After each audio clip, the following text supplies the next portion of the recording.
Venezuela has banned private gun ownership in the latest government attempt to tackle high crime levels. Will this help bring down one of the worst murder rates in the world? You're watching Inside Story Americas from Washington.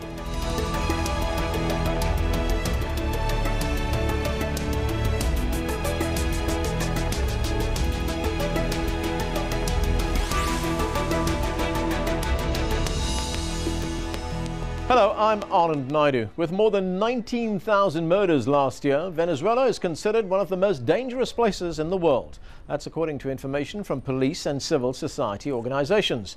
The country's murder rate is more than 3 times that of Mexico and is surpassed only by El Salvador and Honduras. Along with the murder rate, levels of robbery and kidnapping have also been going up under the rule of President Hugo Chavez. But a majority of voters don't hold him responsible for the insecurity. Last November, Chavez deployed a 3,000-strong military force to support police on the streets of Caracas and other regions with high crime levels. The government has also offered a gun amnesty to encourage people to give up their illegal arms. And now it's passed a law banning the commercial sale of guns. Only the army, police and approved security companies will be able to buy arms. But the president's opponents say these measures are only the latest in a long list of failed attempts to boost security. Crime is certain to be a key issue in the presidential elections in October. Shihab Ratanzi has more from Caracas. It's always about consulting the people in Hugo Chavez's Bolivarian Republic of Venezuela, and firearms legislation was no exception.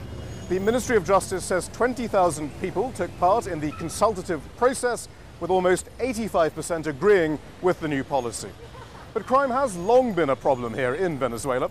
Friends of mine were told in the 1990s not to stop their car at a red light in downtown Caracas at night for fear of being attacked.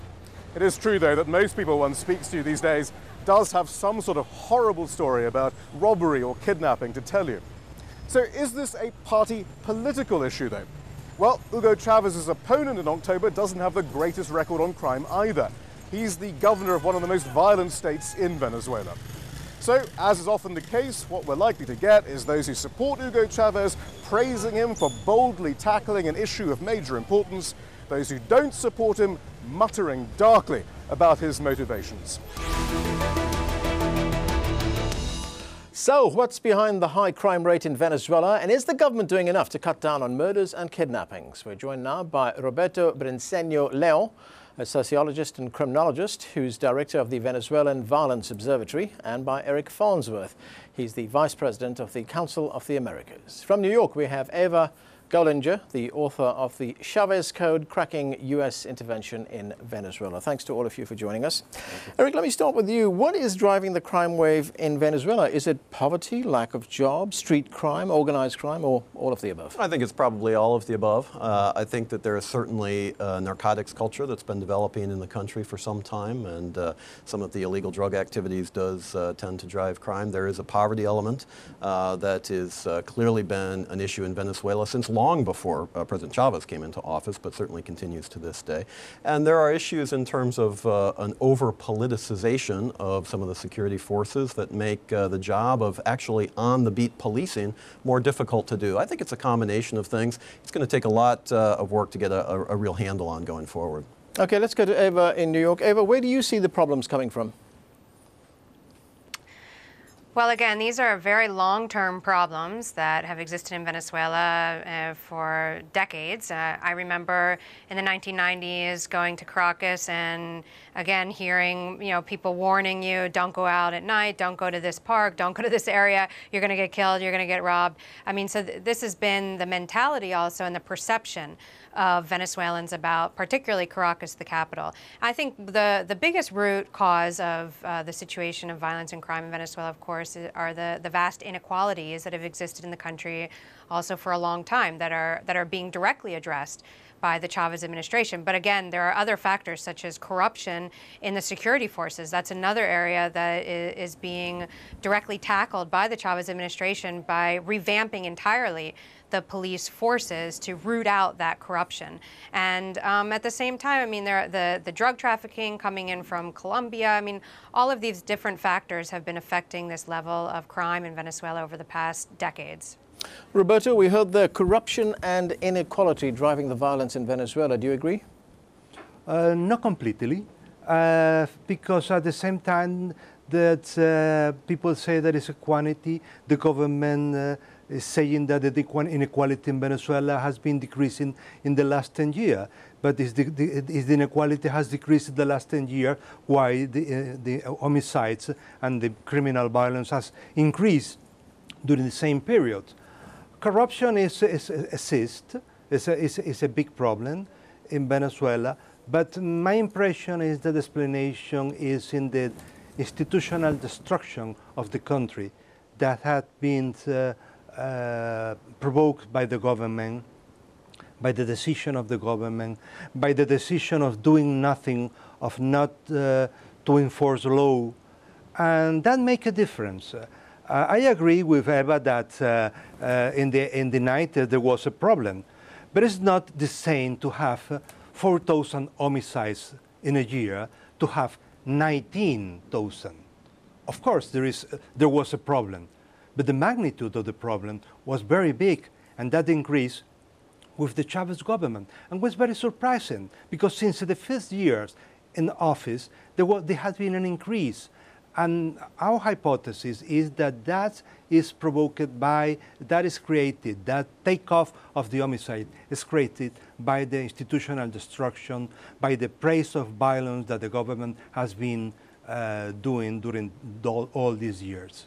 Okay, let's go to Eva. Eva, we heard there that there has been the institutional destruction that is responsible for this crime wave in Venezuela. I'm wondering to what extent that is true, because there have been criticisms of the president saying that he has diluted or compromised other institutions in Venezuela, like the Supreme Court itself, which has been loaded with people who are friendly to him.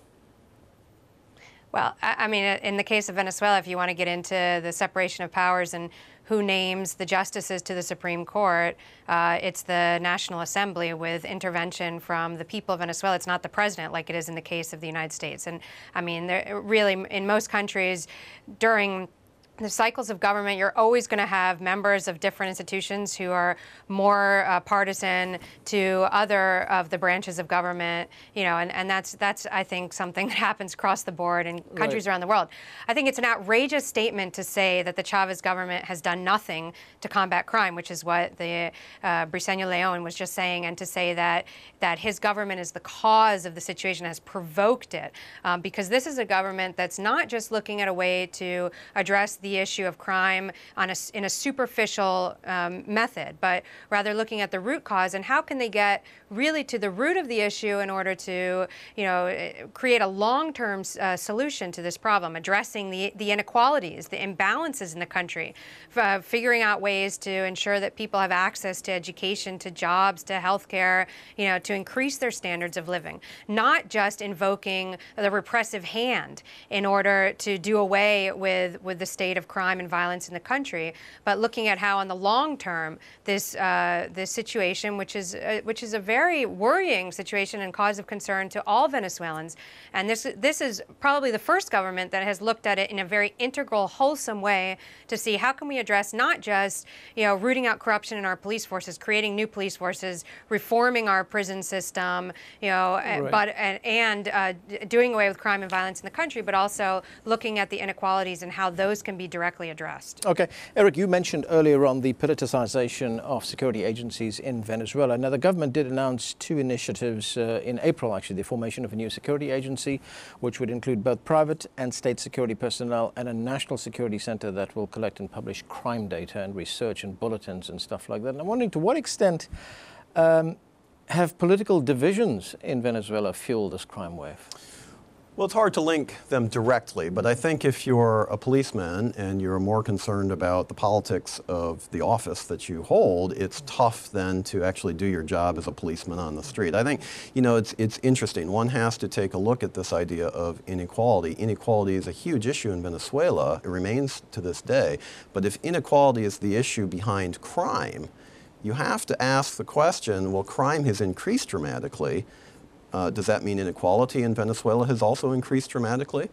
the Chavez government says that inequality has actually been reduced in the 12 years that President Chavez has been in office. So you would think that the crime would have actually gone down dramatically. Right. So there is this mismatch in terms of what is the actual cause. I think it's a lot deeper than inequality on one side or overprivilege on another, but certainly the politicization of a police force that needs to be fundamentally professional and not subject to the political waves of an election or certainly of any individual government. I think that's a key issue that needs to be looked at. Right. But, Roberto, excuse me, for the first time, there is actually the creation of a police university in order to professionalize a police force that previously was never professional. And so that is one issue. It's absolutely correct. That needs to be changed in Venezuela, and that's directly being tackled at this time by this government. Okay. Roberto, another thing is that you know, under the leadership of President Hugo Chavez, we've seen the crime rate go up really high, as we mentioned, 19,000 murders last year, but yet people don't blame him for it. Yeah, it's difficult. People don't blame him. He never mentioned the problem. He always blamed his own ministers, on his own people, not directly to him. So he tried to avoid the confrontation with the problem. But this is true. It's true that there is in a country that has been very polarized with division.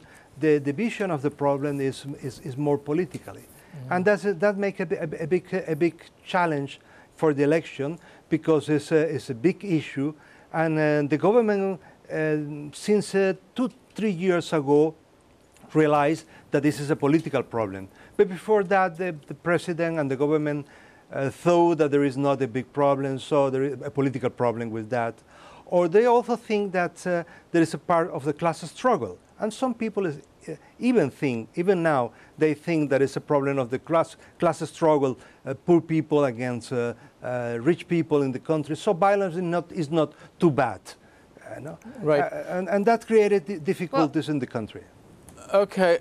Eva, I'm going to come to you in a moment. I just want to look at some of the figures that we have here. In 2005, Venezuela's Interior Ministry stopped reporting crime statistics. But in February 2011, the Interior Minister told Congress that the murder rate in 2010 was 48 per 100,000 people. Other groups, however, report higher numbers. The Venezuelan Observatory on Violence says there were 57 people killed per 100,000 that year, or approximately 17,600 murders. The group also says the number of people murdered in 2011 rose to over 19,000. That's a rate of 67 people killed per 100,000 residents. Compare that to neighboring Colombia, where the murder rate in 2011 was around 38 per 100,000, and to Mexico, where the rate for the same year was around 15 per 100,000. That's in a country which, as you know, we've heard a lot about. You know, it's been reeling from deadly drug violence. Eric,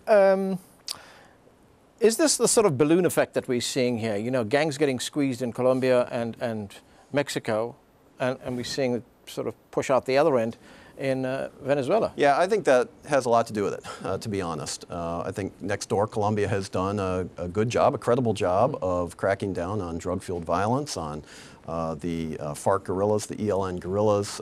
There's still some work to be done, of course, but clearly the government has shown resolve and seriousness in trying to attack those joint issues.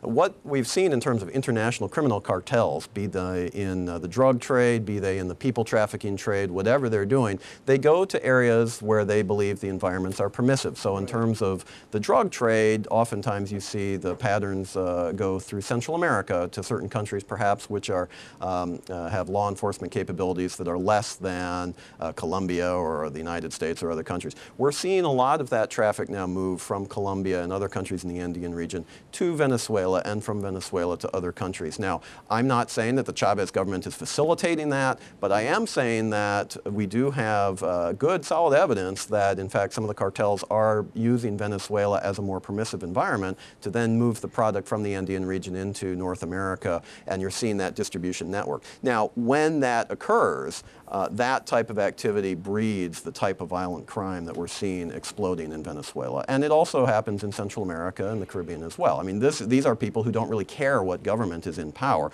These are people who want to move illegal product to market. And the government, in some cases, is an obstacle that they're just trying to work around. So it's not a matter of politics so much. It's a matter of a permissive environment, and we're seeing that actually occur. Yeah, there's something like 200 tons of Colombian cocaine that passed through Venezuela in transit last year. Let me go to Eva. Eva, to what extent, is this violence being fueled in Venezuela by the fact that these gangs are moving in from other countries, on the one hand, and we know that, organized crime flourishes in countries where there is a relatively weak central government as well as weak law enforcement agencies? Well, there's absolutely not a weak central government in Venezuela. That's a misnomer. And I think one of the biggest pieces of evidence that there is regarding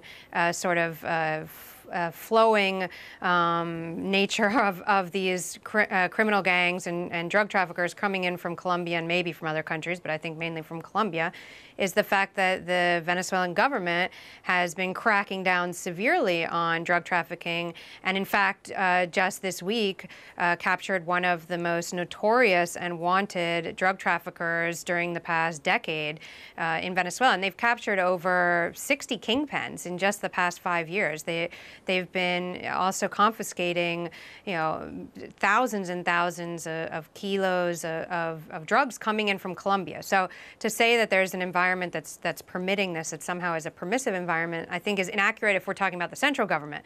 Now, if we're talking about the border states, that's a different issue, because the border states are known in Venezuela that border Colombia to have long-term corruption in the police forces, in the guard forces that are on those borders, and those are issues that are being directly addressed as well by this government. And this is a very difficult and complex problem that requires the cooperation of many different organizations and institutions. And one of the problems that the Chavez administration has had has been the lack of cooperation from those states and municipalities that are in the hands of opposition politicians. Right. And it just so happens that the border states are in the hands of opposition politicians. I would think the opposite. One moment, Roberto, I'll give you a chance. As are the most violent states in the country. If we look at what the most violent states in Venezuela, they're all under the control of opposition governors, and the most violent areas are under control. All right, let me give Roberto a chance to respond mayors to on you. the border town. No, what I think is that is exactly the opposite. Is the central government that had decided not to cooperate with the other states or municipalities that are not in relation and not in the same party of the government. And it's the government who has decided to disarm the police of the Miranda state, the Zulia state, Táchira state. So the government that has been in the opposition police. So the idea of disarming the police, the idea of created a political atmosphere with the problem, is a big part of the problem. So you're saying the police have been disarmed in certain states? No, that has been completely true, exactly. The state, the Miranda state, was disarmed 1 week after Capriles Radowski won the election of the government, and the argument was that this was illegal arms, and the question is, was not illegal 1 month before, when the government was Diosdado Cabello. Okay, I want to look at something else. And last month, President Hugo Chavez announced a security program called A Toda Vida Venezuela, or Venezuela Full of Life. Its objectives include the creation of a national system of victim services. It's a scheme to register and compensate victims of common crime. Chavez said the plan will also aim to create an alternate mechanism of resolving conflicts and transform the justice and prison system. Eric, why now?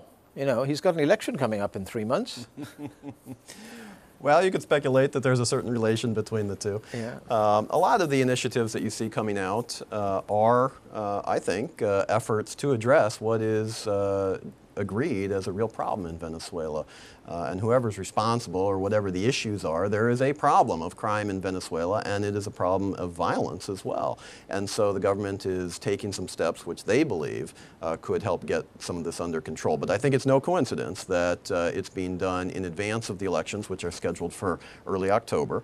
And I think the question, which was raised earlier in the conversation, is this largely symbolic, or are there initiatives underway and steps underway to actually try to address some of of the systemic issues that are, I think, arguably fueling the crime wave. He's not going to be able to do that in 3 months. Not though. before the election, no. Right. And so one would hope that whoever wins the election would actually take the steps very seriously that would be needed to get these under control, because these are having long-term implications, not just on the security side, but on the economic side for Venezuela as well. Yeah. Okay, let's go to Eva. Eva, you wanted to respond to what Roberto was saying about the disarming of policemen in certain states. Well, I just think that's a ridiculous statement because it's not true. But I would like to add in something that has been left out of this conversation, which is the role also of civil society and of communities. And I think that the role of communities in resolving a situation of a high crime rate in society is incredibly important, and that is something that hasn't played a major role over the past several years, decades even, in terms of keeping crime down in Venezuela. In fact, communities have tended to do the opposite, have tended to build walls around their homes and separate themselves from those around them. Now that's beginning to change. It's beginning to change across the border, not just in those areas that are more in favor of President Chavez, but all throughout Caracas we're seeing initiatives. The mayor of the capital district has started an initiative of biking around town, creating bike lanes, trying to get people out, out in the fresh air, which Caracas has a perfect temperature. It's got beautiful surroundings with the mountains. Okay. It's a perfect place to be out in the streets. And the same is happening in eastern parts of town, which are known as more opposition, where they're doing yoga out in plazas. They're trying to take back their streets at night so they feel safe. And I think that those are very important initiatives that are happening in Venezuela. Roberto, you agree that the security situation is easing somewhat in Caracas? Not really. Not really. It's a difficult situation.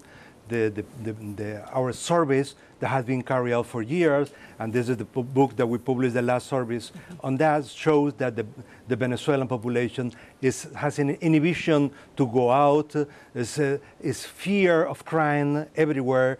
In the shanty towns, mainly poor people, is really with fear of being a victim of homicide, and the reaction of the population has been the inhibition to do nothing, to go out, and this has been very difficult because it's also an impact of the insecurity in Venezuela. It's also a problem of freedom, because people feel really very bad going out, very scared, and so they decided not to go out. So it's not easy. The situation in Venezuela, in general, in Caracas, and in other big cities, is in the opposite. People feel I suggest you go out in Caracas on a Friday or Saturday night and see how vibrant nightlife actually is. Okay, well, we can't do that right now, but we could try sometime. Eric, what are the options to bring down the crime rate in Venezuela? I mean, how was, say, Brazil and Colombia, which have two different kinds of governments? I mean, Brazil, you got a left-wing government, Colombia, you got a right-wing government. They were able to bring down their crime rates. So what are the options for Venezuela? Well, there are a lot of different things that probably should be considered, and each country is different. Brazil and Colombia are different from each other, and they're both different from Venezuela, of course. Right. But Brazil has done some very interesting things, for example, with community policing, where the police forces will actually get into the favelas and not just use weapons to keep crime under control, but actually look at areas of community development, ways to bring alternatives to youth in terms of activities, education, housing initiatives, things like that. I mean, this is a comprehensive thing that needs to be addressed. I mean, getting violence off the streets is really, in some cases, the violence is a symptom of some of the deeper issues, and that needs to be addressed.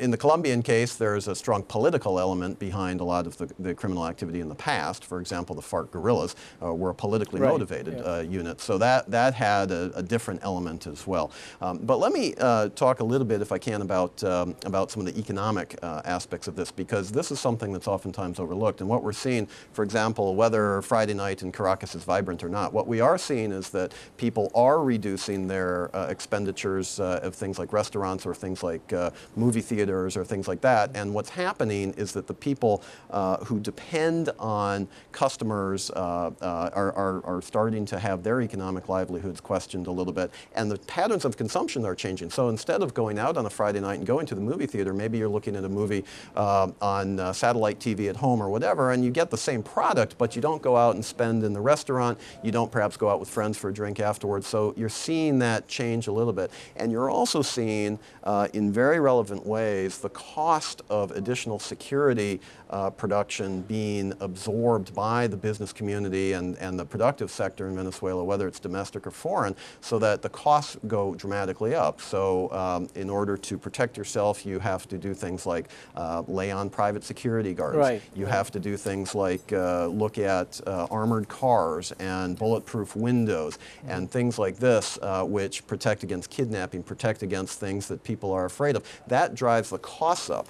And so what you've seen is a lot of people actually leave the country, or certainly their capital leave the country. That's not good in a productive way for the long-term health of the economy. Roberto, we have 20 seconds. and also, Eric says, is also with universities. We used to teach the 9, 10 o'clock in national universities, public universities. And now they were teaching till 8 because the people is afraid it's going, and the student and the professors. Okay. So there's a big impact in all areas of the society. Okay, and that's where we have to leave it. Time has caught up with us. Eva, Eric, Roberto, thank you to all of you for joining us.